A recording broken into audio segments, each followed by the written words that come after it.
On November 25, 1996, Jennifer Wendorf was running late. The 17-year-old had just returned from a shift at the supermarket. She had promised her parents she would be home by 10:15 p.m. When she entered the house, it was already 10:30 p.m. Out of the corner of her eye, Jennifer saw her father Rick lying on the couch. He seems to have fallen asleep on the couch. She tiptoes over to the landline phone to call her boyfriend and let him know that she arrived home safely. But the cord has been ripped out of the wall. Jennifer is puzzled and goes to the kitchen, where she expects to find her mother. When she enters the room, she finds Ruth Wendorf lying on the floor, covered in blood. She immediately runs back to the living room to wake her father and ask for help. It is only at this moment that she realizes that Rick Wendorf is also lying in a pool of blood. His face is shattered beyond recognition. Both parents are dead. They were murdered in their own home. Jennifer uses a second phone in the house to make an emergency call. What this is that they have been killed. There's blood everywhere. Okay, we're on the way. When the police arrive, the 17-year-old is devastated. Not only have her parents been brutally murdered, but her little sister Heather has disappeared. There is no trace of the 15-year-old.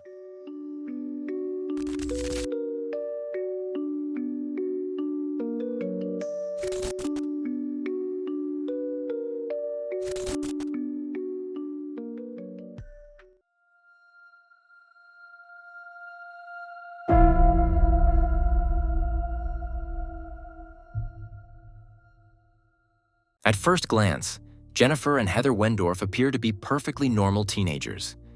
They live with their parents, Ruth and Rick, in Eustis, a small town in the U.S. state of Florida, just a few miles from the famous Disney World theme park. Jennifer is a popular cheerleader at Eustis High School. Heather, who is 2 years younger, is a bit more introverted. She is creative and introverted. She regularly writes in her diary, to which she also entrusts some secrets. For example, that she still can't fall asleep without her stuffed animal squishy. While Heather and Jennifer attend the local Eustis High School, Rick Wendorf works as a warehouse manager and his wife, Ruth, as a teacher. The Wendorf family lead a middle-class life. But in 1995, everything changed. Heather, who was 14 at the time, had a boyfriend for the first time. She met Rod Ferrell, who was 2 years older, at school. At first, the two were just good friends. They shared a passion for creativity and an enthusiasm for drawing. Heather is totally fascinated by the boy and quickly falls in love with him. There are numerous rumors about the mysterious Rod. He is very charismatic, but also introverted and is considered the bad boy of the city. And it quickly turns out that these are not just rumors.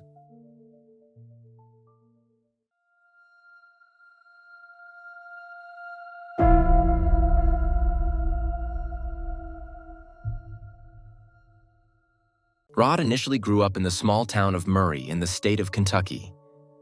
His mother, Sandra, was interested in the occult and vampires. This also rubbed off on her son.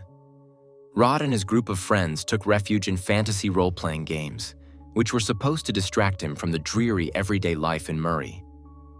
He was particularly taken with the game Vampire the Masquerade. When Rod and his mother moved from Kentucky to Eustis, Florida, the boundaries between game and reality have become blurred for him. As Heather and Rod get to know each other better, he reveals a dark secret to his girlfriend.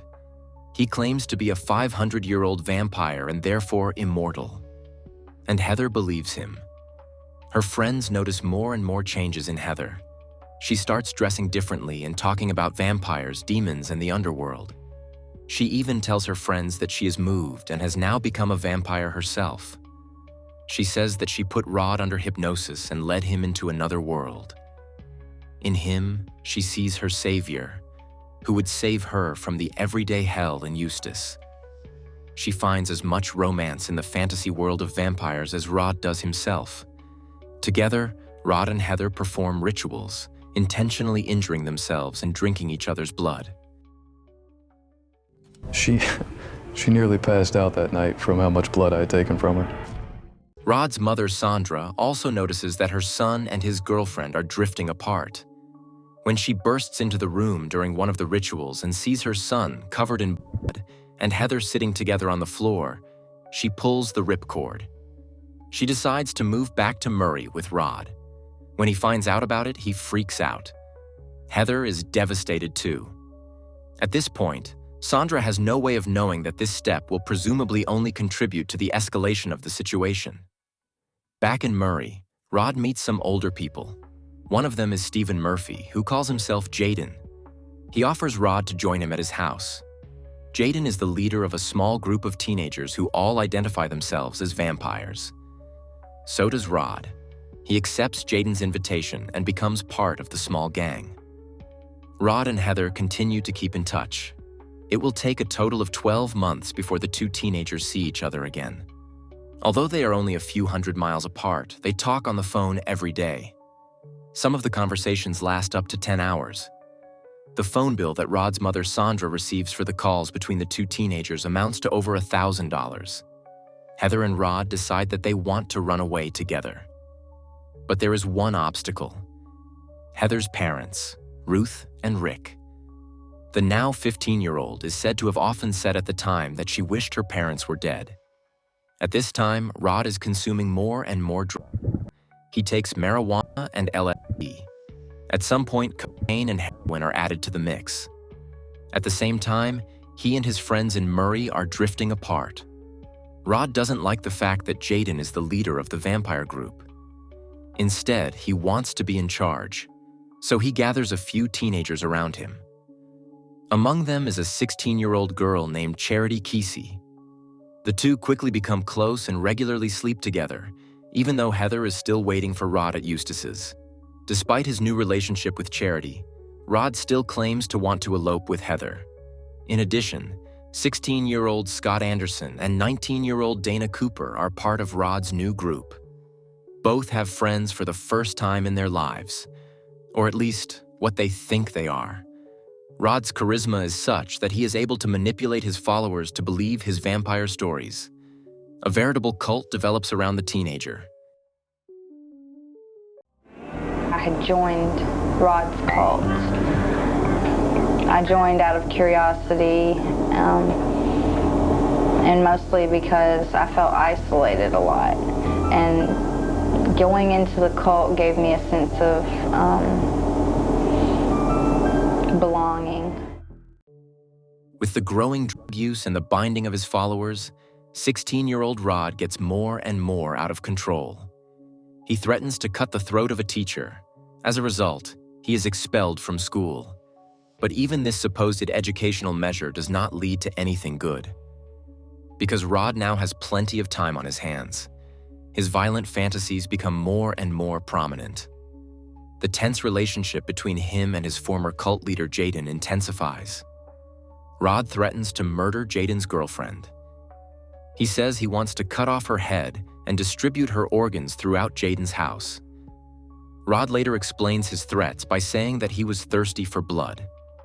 Shortly afterwards, there is a break-in at an animal shelter in Murray. Numerous dogs are severely injured. The local police immediately set their sights on Rod and his girlfriend. Rod is seized by fear. He wants to leave Murray and flee to New Orleans for fear of the consequences. But before that, he calls Heather and promises to pick her up in Florida. The plan to elope together is finally to be put into action on November 25, 1996. Rod convinces his followers, Charity, Dana, and Scott, to accompany him. The four of them set off in Scott's car to Eustis. After a year apart, Heather and Rod meet again there. They had arranged to meet at a cemetery. The two perform a blood ritual together and arrange to meet again in the evening. Heather wants to get a few things from home and then run away with Rod. She goes home and acts as usual with her parents, Ruth and Rick. She watches TV with them for a few minutes before going to her room and packing her things. Then she writes a farewell letter to her family. Dear Mom, Dad, and Jenny, I don't have much time, but I want to say that I love you very much. I'm leaving you forever, but I don't want you to worry about me. I'll be fine. Please don't try to find us. I'll miss you, and I'll always love you. Heather. Then the teenager sneaks out of the house. But Ruth and Rick will never read their daughter's farewell note.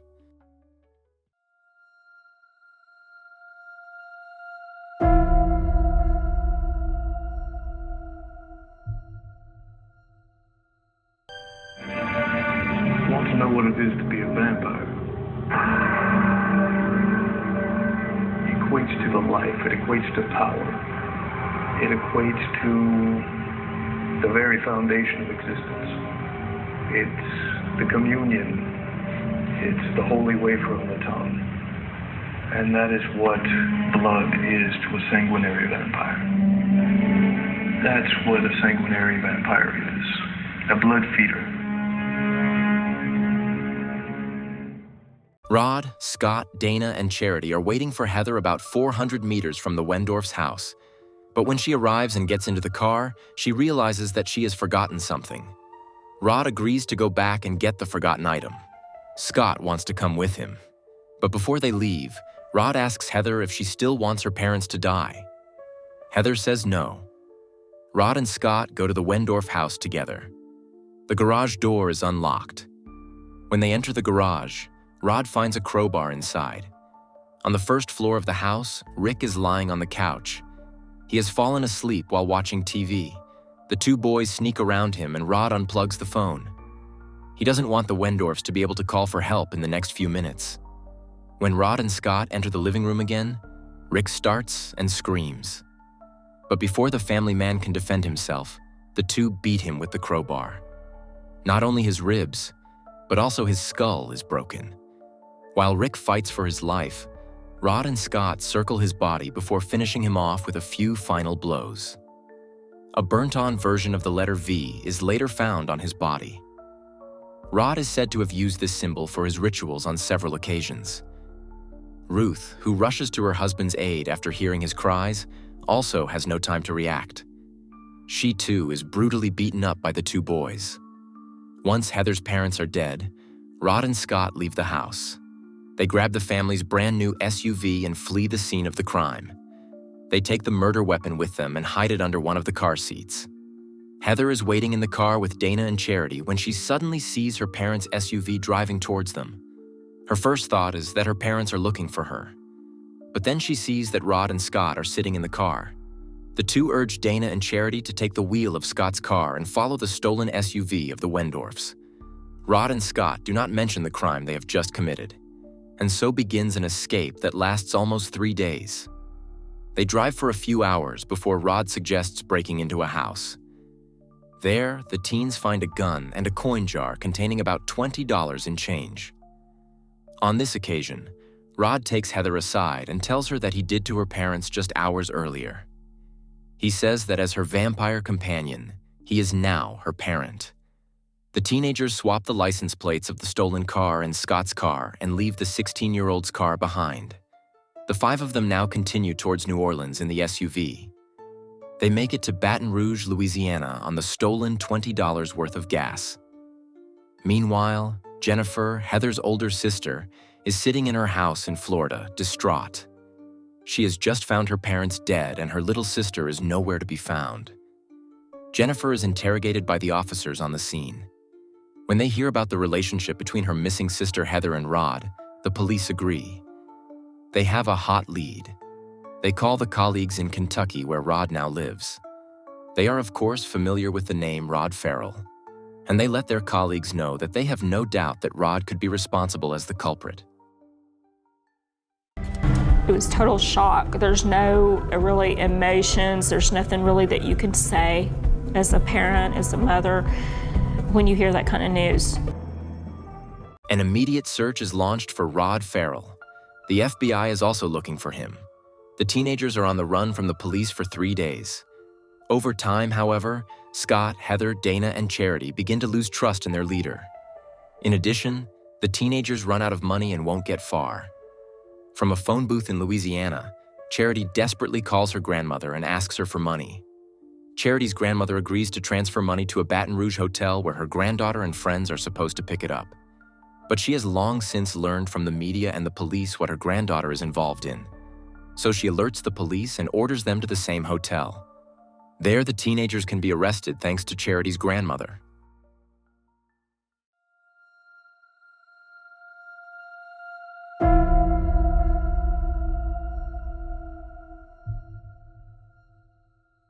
When Charity is separated from Rod before the interrogation, she breaks down.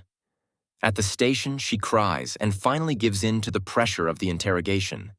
She admits to knowing that Rod wanted to kill Heather's parents. I heard Rod say it. Scott just nodded his head and went with Rod. Me and Shay did try to convince them not to do it, but... Not to do what? Not to kill her parents. What was your reaction to that? It's like, well, there's no other way. It was like talking to a brick wall. Dana also says that Heather had no idea what Rod had planned. Why did he have an obsession of killing your parents? I don't know. Probably because he knows if he kills my parents, then I'd probably come to him. I probably wouldn't have anything to stay in Florida for. In a court document published later, it says, within the last 30 days, Heather Wendorf asked Jennifer if she had ever planned to kill her parents, and then explained that she had decided that Rod Ferrell was the person she should ask if she wanted to kill someone. When the police confront Rod with the serious accusations, he says, I went over to her father and I beat his face in until he stopped breathing. So yes, I admit to the murder. It took about 20 minutes for him to die. I swear I thought he was immortal or something. I just kept hitting him, hitting. And I enjoyed it. He claimed, however, that he actually wanted to let Ruth Wendorf live.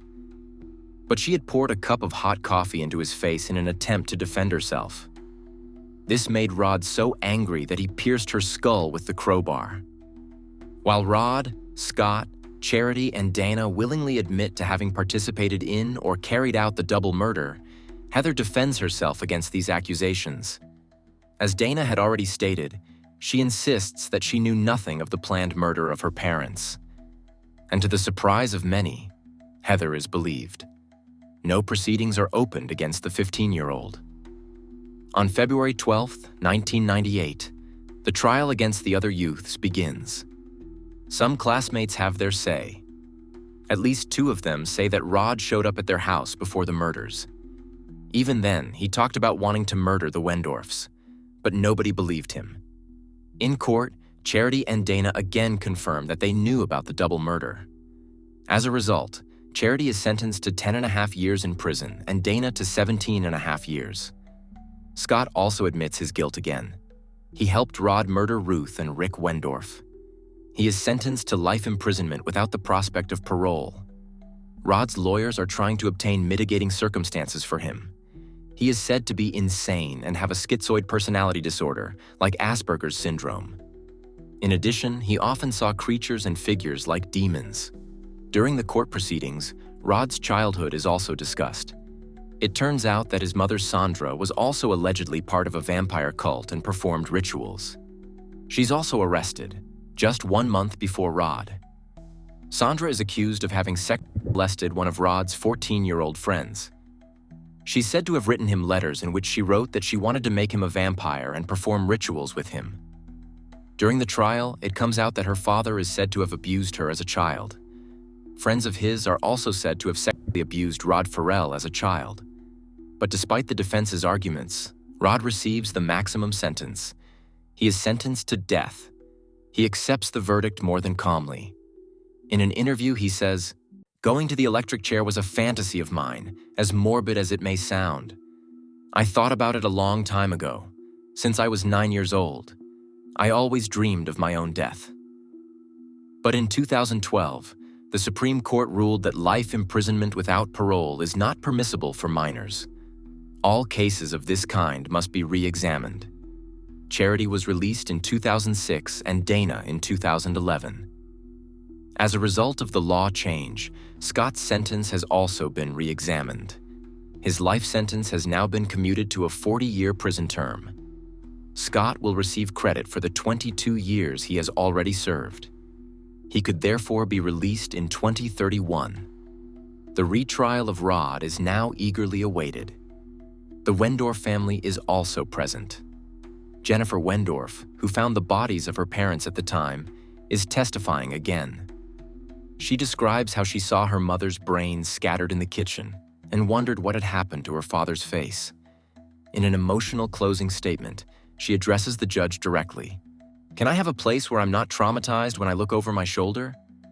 If he ever gets out, I'll be destroyed. I'll be that lonely little girl from almost 23 years ago again.